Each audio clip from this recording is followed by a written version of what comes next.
I wanted to say thank you. Thanks for organizing this event, and thanks to everybody. I can see 244 people on the call, so thank you all for tuning in. And even though, and we'll get to where you can see the film in the future, and we're getting close to it being more readily available, I felt that I was very excited to support the Galilee Foundation actually with this event, with our work, with my film. So they do amazing work. If you haven't contributed already, please do. And so just a big thank you for all the amazing work you do. So yeah, the question, so the trajectory of my life. So my background, Sausan, is, as you know, is not in film. I didn't study film. I didn't work in the film industry. And as you said, I'm born, raised, educated in the UK, but I am Palestinian by blood, by heritage. And I'd been to Palestine many times as a young child, and then around the first Intifada in 1988, we don't go back for many, many years, over 25 years. And I go back for the first time as an adult about 8 years ago. And honestly, I thought I'd really understood the situation there. I've read the books, I've been involved charitably, sympathetically, but there really was no substitute for seeing what was happening on the ground with my own two eyes. Whether it was the wall bowing between Palestinian homes and lands, and the refugee camps that I visited, the separate road system, the checkpoints, the permit system, and on and on and on. So long story short, I come back to what I consider my life of privilege. And I felt a deep desire to sort of want to tell these human stories, as well as express myself creatively. But what in particular inspired you to make the film? This film, or? This particular film. Okay. Well, so I mean, I was getting to that part when, so the trajectory is that I ended up actually writing and producing my first 3 films.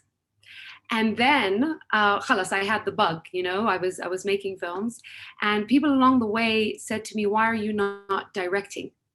And I don't know, I just thought you had to go to film school and you had to know all of the technicalities and everything. So it turns out you don't. Because you have a natural talent. I guess. I guess so. So I decided, yes, I was going to direct this film. I could see very clearly in my mind's eye the whole world of this film, and here we are. And I think my sister is on this call, and she said it best actually. Not too long ago, she said to me, Farah, anyone who knew you as a teenager knows you're exactly where you're supposed to be. So here we are. The first question, how is it possible that these soldiers treat people like that? And what is being done to change this attitude and treatment? And where is the film set? Is it in a real zone? And is it so powerful and sadly so true? Yeah, look, the film was filmed in the Bethlehem area. So it's in the West Bank, in Palestine. And as many people might know, but many don't, there's over 100 checkpoints in the West Bank, Israeli checkpoints, and over another 100 flying checkpoints that can appear anytime, anywhere. And the weird thing is none of these checkpoints are exactly the same. They all have the same materials, but they vary. So the one that is in the majority of the film is one that we constructed. I mean, I remember even sketching it. I have a sketch of it. And it was based on a specific checkpoint that I had been through a number of times. But scene 2 of the film is a real checkpoint, the one where you saw, hundreds and hundreds of people going through. That is a real checkpoint in Bethlehem, an infamous checkpoint called Checkpoint 300. That the only fiction in that scene was Saleh Bakri, our actor. Everybody else are real Palestinians, going through what essentially is like cattle, really. It's really inhumane. So it's not we created the set in the Bethlehem area, but it is very representative of what does exist all over the West Bank. Yeah. Okay, because we have a question from Yina Nashif saying, very moving film, thank you. You have focused in this film on the daily humiliation people suffer, perhaps especially young men, often witnessed by children, and of course the resilience shown. What made you choose this out of all maybe the incidents that you've seen or the humiliation at different checkpoints? You know, when you make a film or you write a film or a story, you simply go where your creativity takes you, you know, in that sense, because my first three short films were based on adaptations of actual personal writings I had done before I ever chose to become a filmmaker. Whereas the present, this film is one that I was already a filmmaker, and I was inspired, obviously, as a Palestinian, going through these checkpoints myself. You know, I've been there many, many times and been through numerous checkpoints. But the real seed for this one, and why I ended up making or writing this story and being inspired to write this particular story, is because I've gotten to know a young man, who I first met when he was about 20 years old, and now he's 27, who lives on a road where there is a checkpoint about 100 meters from his house. It's a far more severe situation for this man and all the Palestinians who live on that road and in that area than what I portrayed in this film, actually. And this young man, you know, he sometimes goes to the checkpoint 3, 4, 5 times. And I remember standing with him and looking at this monstrous checkpoint, which had a turnstile and had a metal detector. And I said to him, okay, let me get this straight. If you want to take a new couch, you need a new couch in your house, what do you do? And he was like, you know, Farah, if it doesn't fit, it doesn't really go. And, you know, technically you're supposed to get permits. But, you know, these checkpoints aren't really there for any security purposes or anything like that. I mean, you know, at least not for Palestinian security, let's say. So, and they're not really there for any reason except to, you know, cause the frustrations and the humiliations and steal your time, essentially, and so forth. So they're not there to really accommodate you. And that's where the idea was born of this particular story. And of course, freedom of movement is something that, you know, you see when you're in Palestine. The restriction on movements is a huge element of the landscape. So a question from Hassan Al-Masri. He is interested in asking, are those real checkpoints? How did you get permission? And what are the difficulties and the logistics of working there? And just briefly, I'll put two questions together because it's another film-related one from Hana Qudsi. Are the birds symbolic for anything, or would you be accused of anti-Semitism? All right. So in terms of the checkpoints, so a bit earlier there was a question, I'm not sure if you joined a little later, but one was constructed, which is the main checkpoint throughout the film. And then scene 2, which you might have missed, is a real checkpoint. So we had both. No, I did not take permission to shoot at that checkpoint. I would pose a philosophical question: who has the right to offer me a permit to shoot, you know, and film such a monstrosity? And no, we went in guerrilla style. We had 2 camera men, and we didn't go in with lighting. Actually, we wanted to remain a bit undetected in that sense, and I just felt very strongly about shooting at that checkpoint. We knew how far we could go till we were in the line of vision of, you know, the military, and yeah, that's the answer to that one. And what was it? Oh, the birds. Yes, there's a lot of symbolism in the film. So, and symbolism and elements that some people pick up on, some don't. And yes, caged birds, of course, and just the daughter behind the bars still, you know, and it is symbolic, and Palestinians being very much caged, and we look to Gaza, everyone's caged. And so for me, yes, there was symbolism in that, but for others, it doesn't necessarily have to be. And questions here, are they real actors, and how old is the little girl in the film? And Ramzi Azam's asking, did you paint the Israelis in a good light so the film could be distributed more widely? Talk about agendas. And I'll follow up with other questions if you can answer those for now. Yeah, you're going too fast for me, Salsa. You're giving me different questions and I can't remember what the first one was. Okay, the first one, were the actors professional, and how old is the little girl? Sure. So yes, no. So some of the actors. So Saleh Bakri, I'm not sure if you know who's familiar with him, but Saleh Bakri is a very seasoned actor. He's Yusuf. He held the film very much together, 24 minutes. He's been in very successful feature films. So he's a professional actor and he's phenomenal. He's brilliant. He has an intensity and a dignity and wonderful. Everybody else some are actors. It's not necessarily their full-time job. Some are completely amateur. For example, the first soldier who puts Yusuf in the cage, he actually has never acted before. He is someone I found at Checkpoint 300. He's a hustler. He's selling phone cards at that checkpoint from 3 a.m. till about 7 a.m, and then he heads to the university to study. And you know, I found him on my recce's to the checkpoint, and I just thought he was perfect for the role, and absolute sweetheart. And so he's never acted before. Same with the muscle guy in the fridge shop. I found him at 11 a.m. in a gym in Bethlehem. 11 p.m. Sorry, not a.m. 3 days before shoot. So he's never acted before, but you know, I cast him. And as for Maryam Kenj, who acts Yasmin, she's never acted before, but she is phenomenal, and I felt completely in love with her. There's a story in that, but you know, she was a natural. So I auditioned other child actresses, and I came right back to her. My instincts were with her, and she did a fantastic job. Fantastic. We have one from Tamara bin Halim, and she's asking. I think I didn't answer the second question. That was oh, my agenda. I'll remember that one. Yeah, no, I didn't make anything in my film to make it distributable at all. No, I make my films probably with a hat on that is certainly for Western audiences. But that's how I am, in the sense that I have one foot my entire life in the West, in the UK, and one foot that goes back to my blood and my roots. And so I naturally, you know, create my art in that sense.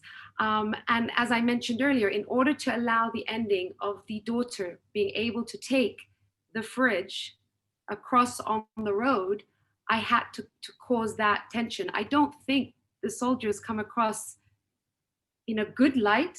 I don't think they come, I didn't try to villainize. It was about the father and the daughter. And I'm sure there must be some Israeli soldiers who have a cognitive dissonance. In fact, that's why you have organizations like Breaking the Silence, where soldiers come out and talk about how they weren't particularly happy with what they did or confess, or there are some soldiers who even refuse to, you know, to continue to serve. So, you know, I lent that humanity there, and I'd like to think there is that humanity there, but no, it was nothing to do with distribution. Question from Tamara bin Halim. Thank you for a beautiful film. What's the ultimate purpose for you of making these stories known? Do you see this film as playing a part in potentially shifting narrative on Palestine and Palestinians? And what do you think that can achieve? Oh yeah, for sure, for sure. So I truly believe that art and film specifically is one of the most powerful means of meaningful human communication the world knows.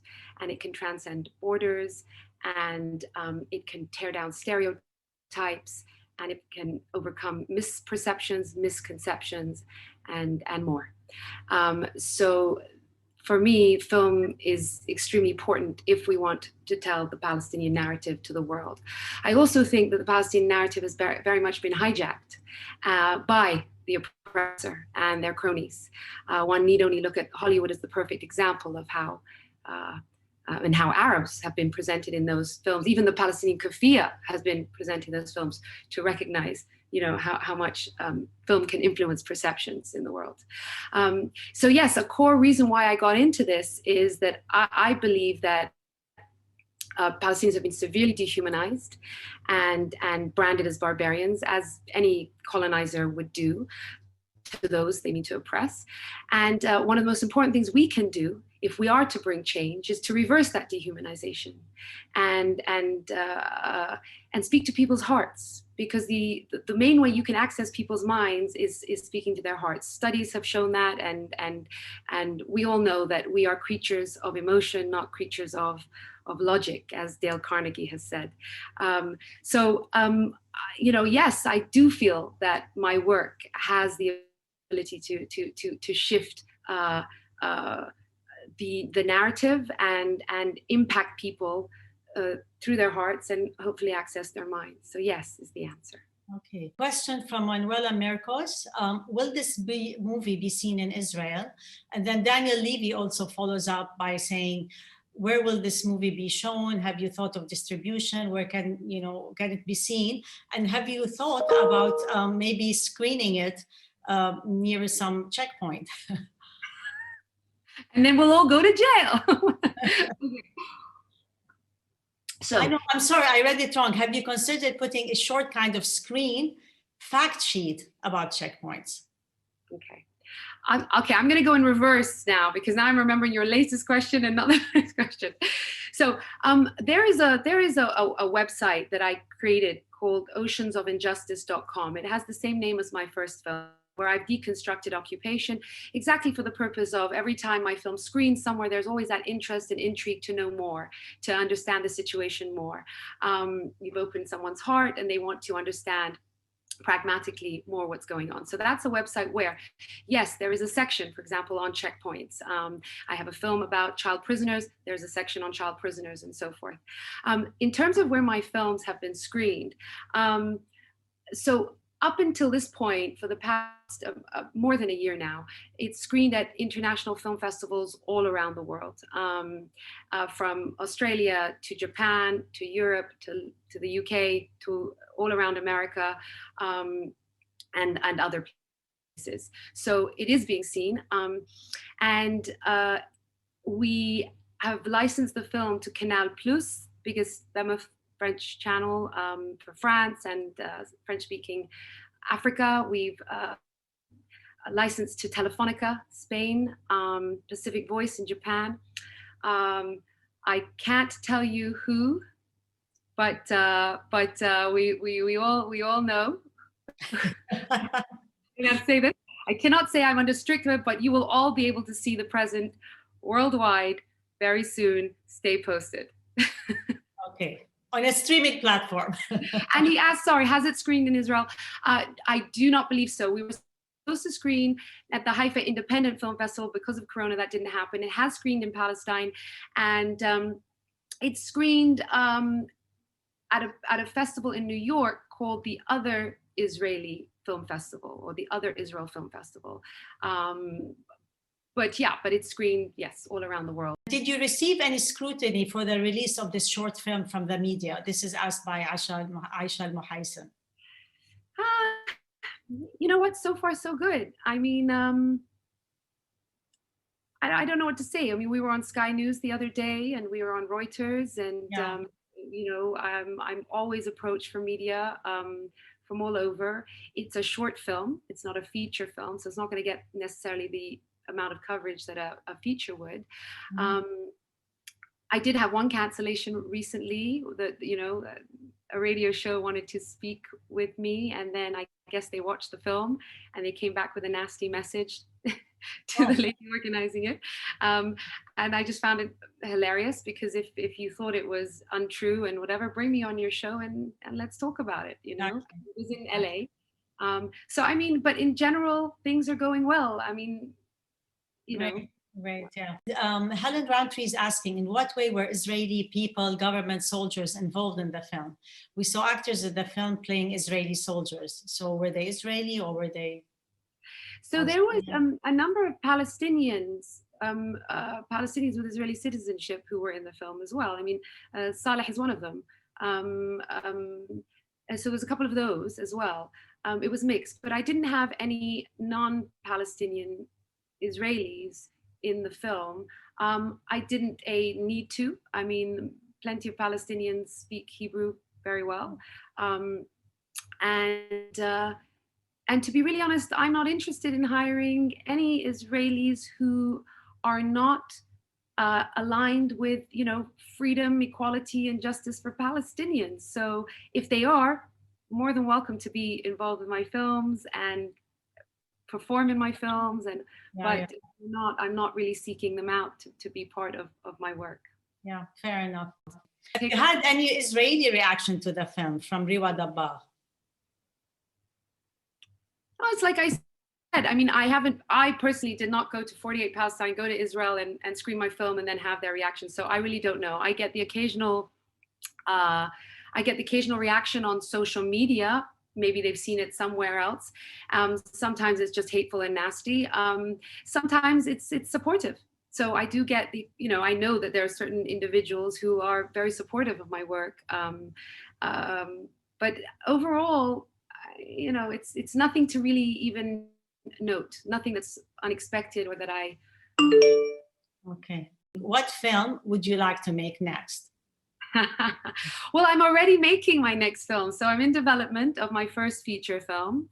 And I'll just say it's a character-driven drama thriller about loss, self-absolution, and fatherhood set in the geopolitical landscape of Palestine. So I am working on a feature. Sounds quite exciting. Francis Hannah is asking, could it be called apartheid, what we have just seen in the film? Yes.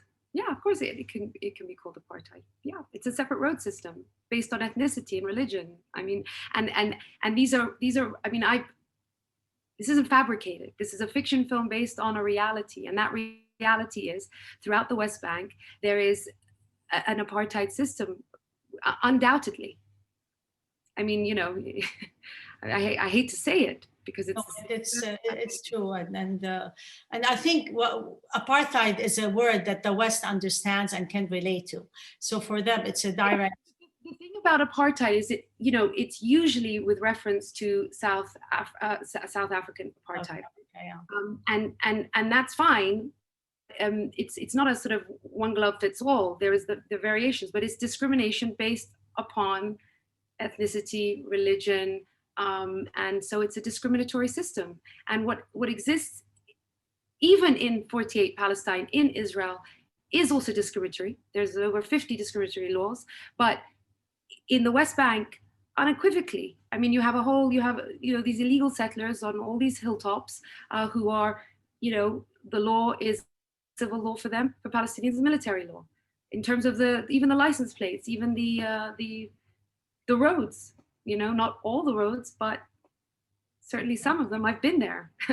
One question, how difficult was it walking a tightrope reflecting our plight and keeping it acceptable enough to pass the message amid international biased media and organizations?